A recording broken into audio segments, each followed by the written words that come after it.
पा रहे होंगे हम LIC के ऑफिशियल वेबसाइट पर है, जिसका पूरा नाम भारतीय जीवन बीमा निगम है। यहाँ पर आएंगे तो आपको एक ऑप्शन मिलेगा गोल्डन जुबली स्कॉलरशिप स्कीम 2023।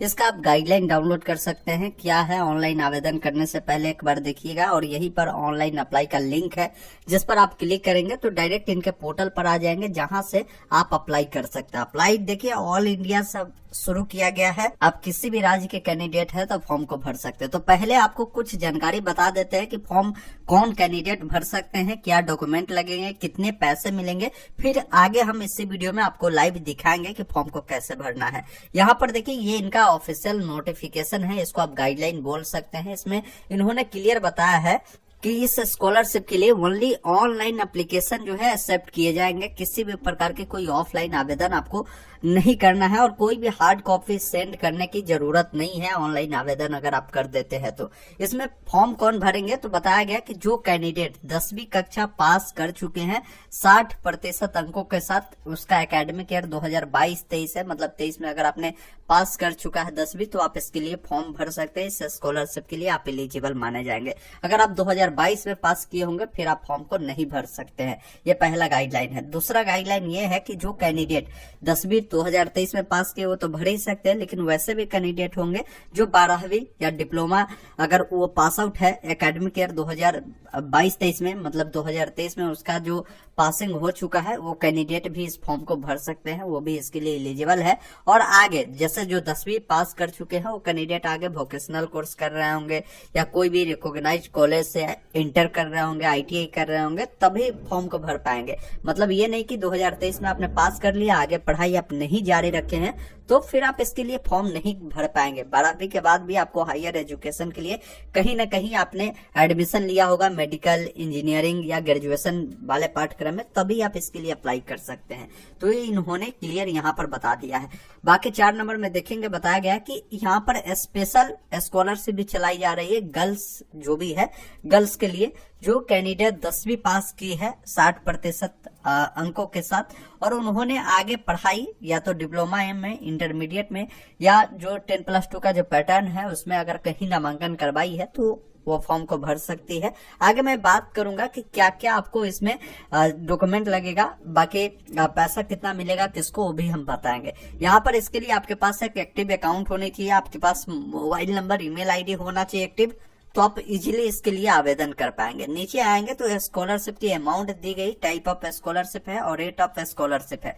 जैसे जो कैंडिडेट 12वीं पास कर चुके हैं वो आगे की पढ़ाई मेडिसिन लाइन का कर रहे होगा, मेडिकल लाइन का, तो उन कैंडिडेट को यहाँ पर 40,000 रुपए पर एनम, यानी 1 साल में आपको 40,000 रुपए दिए जाएंगे। 3 इंस्टॉलमेंट आपको मिलेगा। मतलब कि अगर मान लीजिए आपका ये मेडिसिन वाला, मेडिकल वाला कोर्स 3 साल का है तो जोड़ लीजिए, इससे आप 40,000 से गुना कर दीजिए, 1,20,000 की स्कॉलरशिप अमाउंट आपको दी जाएगी। बाकी कोई कैंडिडेट यहाँ पर बताया गया कि जो इंजीनियरिंग कर रहे होंगे उनको 30,000 रुपए पर एनम के हिसाब से मिलेगा, आपकी जो भी कोर्स की ड्यूरेशन होगी उससे अकॉर्डिंग। बाकी जो कैंडिडेट 12वीं के बाद वो कोई डिग्री कोर्स कर रहे होंगे या BA, BSc, BCom या कोई भी डिप्लोमा कोर्स कर रहे होंगे तो उन कैंडिडेट को 20,000 प्रति एनम के हिसाब से दिए जाएंगे। अगर मान लीजिए आपका ग्रेजुएशन 4 साल का होता है तो आपको 20,000 के अनुसार आप देखेंगे तो 80,000 के जो अमाउंट है आपको मिल जाएगी। वही बात करें जो गर्ल्स है जो 10वीं पास की है, आगे इंटरमीडिएट में उन्होंने नामांकन करवाई है, डिप्लोमा या 2 वर्षीय कोई भी वो कोर्स करते होंगे, जैसे ITI होता है, तो भी आपको बेनिफिट मिल जाएगा। 15,000 रुपए प्रति साल के हिसाब से आपको मिलेंगे। इन बातों को ध्यान रखिएगा। तो ये आपकी स्कॉलरशिप अमाउंट है। बाकी ये इनका ऑफिशियल पोर्टल है जिस पर जाकर आप ऑनलाइन अप्लाई कर सकते हैं। अब इसके अलावा आपको समझना जरूरी है कि आपकी जो पारिवारिक आय है 2.5 लाख से जो है अधिक नहीं होना चाहिए। इससे अगर अधिक होगा तो फिर आपको बेनिफिट नहीं मिलेगा। तो आइए जानते हैं इसका फॉर्म आप कैसे भर सकते हैं। फॉर्म भरने के लिए इनके वेबसाइट पर आएंगे, जिसका लिंक डिस्क्रिप्शन में है। यहीं पर एक ऑप्शन मिलता है click here to apply now का, जिस पर आप क्लिक करेंगे, ओके वाले विकल्प पर क्लिक करेंगे, आपके सामने गोल्डन जुबली स्कॉलरशिप स्कीम 2023 का फॉर्म खुलता है। यहाँ पर सबसे पहले आपको स्टेट बताना है कि किस स्टेट से आप आवेदन दे रहे हैं, आपकी जिला कौन सा है, जिला का आप चयन करेंगे, आपका जो भी नाम होगा यहाँ पर फर्स्ट नेम और नीचे में सरनेम बोला गया। जैसे किसी का नाम अगर राम है तो यहाँ पर वो लिखेगा राम, सिर्फ एक अक्षर का राम है तो राम ही लिख कर छोड़ेंगे। किसी का नाम राम कुमार शर्मा है तो ऊपर वाले में ही राम कुमार लिख दीजिएगा और लास्ट में आपको शर्मा लिख देना है। किसी का नाम सिर्फ राम कुमार है तो क्या करेंगे, ऊपर में राम लिखेंगे और सरने में आपको कुमार लिख देना है। आपके पिताजी का जो पूरा नाम होगा यहाँ पर आपको लिखना है। आपकी जो भी जेंडर होगा, अगर आप लड़का है तो मेल, लड़की है तो फीमेल आप चुनेंगे। आपकी जो भी डेट ऑफ बर्थ होगी, यहाँ पर कैलेंडर मिलता है। सबसे पहले जो भी आपका साल होगा उससे आप यहाँ से चयन कर लीजिएगा, जो भी आपका महीना होगा और जो भी डेट होगा उससे इस प्रकार आप चयन कर लीजिएगा।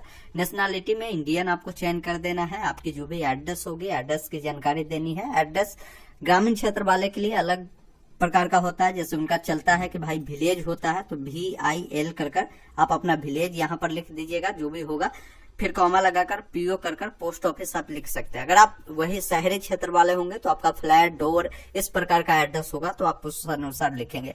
ग्रामीण क्षेत्र वाले एड्रेस 2 में आप पुलिस स्टेशन लिख दीजिएगा। आपकी जो भी सिटी होगा अपना सिटी का नाम यहाँ पर लिख दीजिएगा। बाकी आपको नीचे आना है, अपना पिन कोड देना है। नीचे आप आएंगे, लैंडलाइन आपसे पूछी जा रही है तो ये नहीं होगा, तो यहाँ पर देखिए स्टार नहीं बना है। जहां पर भी स्टार बना है वो देना जरूरी है, जहां नहीं बना है उससे छोड़ सकते हैं। आपको अपना मोबाइल नंबर देनी है, अपना ईमेल आईडी देनी है और आपकी जो भी कैटेगरी होगी आप अपना कैटेगरी यहाँ से चयन करेंगे। बाकी आपको नीचे आना है। बोला गया है कि आप जो है कौन सा कोर्स अभी कंप्लीट किया है 2023 में। अगर मान लीजिए आप 10वीं उत्तीर्ण किया होगा तो आप यहाँ पर 10th चुनेंगे और 10th चुनेंगे तो उसके बाद यहाँ पर देखिए आपसे पूछा गया है कि अभी वर्तमान में जो भी आप पढ़ाई कर रहे होंगे वो क्या करते हैं। यहाँ पर डिप्लोमा है, वोकेशनल कोर्स है या इंटीग्रेटेड कोर्स है, तो आप जो भी करते होंगे उससे आप यहाँ से चयन कर सकते हैं और यहाँ पर अपना कोर्स का जो नाम है उसे लिख दीजिएगा। वही कोई कैंडिडेट 12वीं पास किए हैं तो आप यहाँ पर 12th चुनेंगे। अब यहाँ पर आपको बताना है कि 12th के बाद आप क्या कर रहे हैं, इंजीनियरिंग की तैयारी, मेडिकल की तैयारी या आर्ट, साइंस, कॉमर्स वाले कोर्स कर रहे हैं या डिप्लोमा कोर्स कर रहे हैं, वोकेशनल कर रहे हैं, इंटीग्रेटेड कर रहे हैं। देखिए इंटीग्रेटेड आपको मिलता है, इसका क्या मतलब होता है। जैसे 12th के बाद बहुत सारे कैंडिडेट क्या होते हैं कि वो डायरेक्ट ग्रेजुएशन के साथ वो BEd करते हैं तो वो इंटीग्रेटेड में आ जाते हैं। तो वो क्या होता है कि 4 साल में ही आपको दोनों डिग्री मिल जाती है, ऐसे 5 साल लगता है, तो वो इंटीग्रेटेड वाला होता है। तो आपको देखना है कि आप क्या कर रहे हैं तो उसकी जानकारी आप यहाँ पर चयन करेंगे। आप कोर्स का नाम बताएंगे, जैसे मान लीजिए आप 12वीं के बाद साइंस से जो है आप BSc कर रहे हैं तो यहाँ साइंस चुनकर BSc लिखेंगे। अगर आप BA करते हैं तो यहाँ पर आर्ट कर आप लिख सकते हैं, BA लिख सकते हैं। इस प्रकार जानकारी को देनी है। अब कोर्स का ड्यूरेशन आप बताएंगे कि जो आप पढ़ाई अभी करते हैं वो कितने साल का कोर्स है, मान 3 साल का है, 4 साल का है, उसकी जानकारी आप यहाँ पर बता सकते हैं। आपकी जो पारिवारिक इनकम है उसके बारे में पूछी गई है कि इनकम 25,000 से अधिक है, 25,000 50,000 के बीच है, 50,000 से 75,000 के बीच है, 75,000 से 1 लाख के बीच है, 1 लाख से 1.5 लाख के बीच है, 1.5 लाख से 2 लाख के बीच है या 2 लाख से 2.5 लाख के बीच है। तो आप अपने अकॉर्डिंग जो है यहाँ से जानकारी देंगे, लेकिन ध्यान ये रखना कि 2.5 लाख से अधिक नहीं दीजिएगा, अन्यथा आप स्कॉलरशिप के लिए एलिजिबल नहीं माने जाएंगे। तो अपने अकॉर्डिंग यहाँ से इसकी जानकारी आप चयन करेंगे। अब यहाँ पर बोला गया है, अब यहाँ पर आपसे पूछा गया है कि जो 12वीं आपने किया होगा या डिप्लोमा किया होगा वो किस बोर्ड से आपने किया है। यहाँ पर आप अपना यूनिवर्सिटी बोर्ड या इंस्टीट्यूट का नाम लिखेंगे। तो बेटर यही है कि आप अपना बोर्ड का नाम लिख दीजिएगा जिस भी बोर्ड से आपने पढ़ाई किया होगा। वो आपका ईयर पासिंग का है, ये 22-23 से सेलेक्ट रहेगा, इसमें कुछ छेड़छाड़ होगा ही नहीं। यहाँ पर आपकी परसेंटेज क्या है 12वीं में वो आप बताएंगे, क्योंकि आप जानते हैं इसमें जो आपकी मेरिट बनेगी आपके परसेंटेज के अनुसार ही बनेगी। तो अपना परसेंटेज आप जरूर बता दीजिएगा जो आपको मिले होंगे। यहाँ पर बोला गया है कि आपके अलावा आपके फैमिली मेंबर में करेंटली में इस स्कॉलरशिप का अगर कोई बेनिफिट ले रहे हैं तो उसकी जानकारी आप यहाँ पर यस करेंगे। तो जो भी लाभ ले रहा है आपके फैमिली मेंबर में तो उसका नाम आपको यहाँ पर बता देना है और उनसे आपका क्या रिलेशन है, वो आपका ब्रदर है या सिस्टर है वो बताएंगे। अगर आप अकेला इसका बेनिफिट ले रहे हैं, आपके परिवार में आपके अलावा कोई नहीं ले रहा है, तो यहाँ पर आप नो कर दीजिएगा, ये जानकारी डालने की जरूरत नहीं है।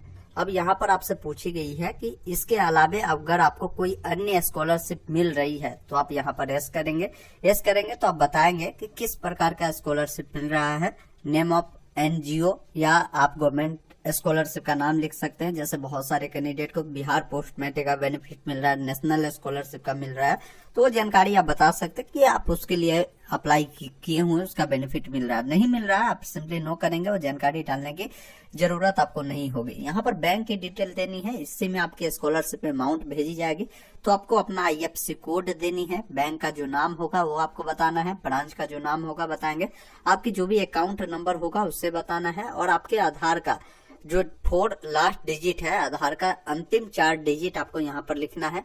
नीचे आना है, यहाँ पर आपको डिक्लेरेशन देनी है, एक ऑप्शन मिलता है सबमिट का, जिस पर क्लिक करना है।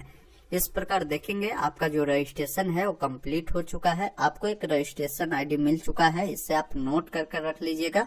अब यहाँ पर लिखा हुआ है कि अधिक जानकारी के लिए जो आपके LIC ऑफिस नजदीक होंगे वो नाम मिलेगा कि यहाँ से संपर्क करें। हालांकि संपर्क करने की कोई जरूरत नहीं है, आपको यहाँ पर टोल फ्री नंबर भी दिए जाते हैं। अगर आपका सिलेक्शन होता है तो इनके द्वारा आपसे कांटेक्ट किए जाएंगे और इसका जो मेरिट लिस्ट है वो जारी किए जाएंगे।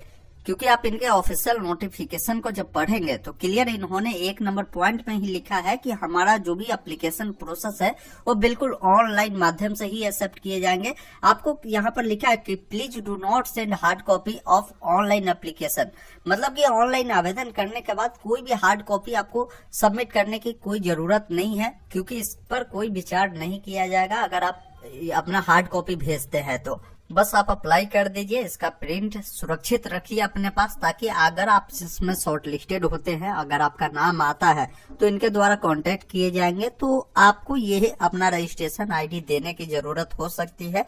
अधिक जानकारी के लिए आप इस नंबर पर कॉल कर भी जानकारी को प्राप्त कर सकते हैं। इसका अगर मेरिट लिस्ट आता है तो इनके ही वेबसाइट को आप विजिट करते रहिएगा। यहाँ पर जिस प्रकार देख रहे हैं पॉपअप चल रहा है, अभी अप्लाई इनका हो रहा है, तो इसी प्रकार आपका मेरिट भी आगे तो यहीं पर उसकी जानकारी आपको अपडेट कर दी जाएगी। मैं इसका जानकारी आपको अपने YouTube चैनल के माध्यम से आपको अपडेट कर दूंगा, या WhatsApp चैनल टेलीग्राम पे भी अपडेट कर दूंगा, तो आप लोग वहां भी जुड़ कर रहिएगा ताकि सारी अपडेट आपको मिलती रहेगी। या आगे के कोई भी इसका फर्दर अपडेट आता है उसकी जानकारी मैं जरूर अपडेट कर दूंगा। ये इसका पूरी प्रोसेस होने वाला।